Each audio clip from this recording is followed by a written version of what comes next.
নমস্কার বন্ধুরা, আরও একটি নতুন ব্লগে আপনাদের স্বাগত জানাই। দুপুরে খুব বৃষ্টি হয়েছিল বলে আজ আবহাওয়াটা বেশ ঠান্ডা। আমরা বিকালে নদীর ধারে অ্যাপার্টমেন্টের পাশে হাঁটতে গেলাম। আজ নদীর অন্য ধার দিয়ে হাঁটতে হাঁটতে যাচ্ছিলাম। এদিকেও সব গাছপালা ঘাসগুলো খুব সুন্দরভাবে কাটা, আর আবহাওয়াটা ঠান্ডা ছিল বলে দুজনে গল্প করতে করতে যেতে বেশ ভালো লাগছিল। ওপাশে গাড়ি চলছে, আর তখন হালকা মেঘ আর রোদের খেলা আকাশে।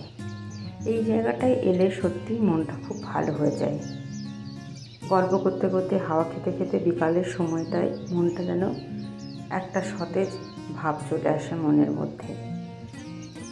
এই হাসি ঠাট্টা গল্পের মাঝেই আজকে একটা অদ্ভুত নতুন জিনিস দেখলাম, ওপেন জিম। এটি একটি অদ্ভুত জিনিস।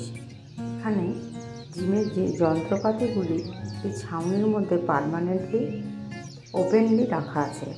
বিভিন্ন মানুষজন হাঁটার সাথে সাইকেলিং করার সাথে এখানে দাঁড়াচ্ছেন কিছুক্ষণ, তারপর জিম করে চলে যাচ্ছেন। আর আমিও মজা করে একটু সাইকেলিং করার চেষ্টা করছিলাম। তারপর কয়েকটা ছবি তুলে সূর্যাস্ত দেখে আমরা আস্তে আস্তে অ্যাপার্টমেন্টে ফিরে এলাম।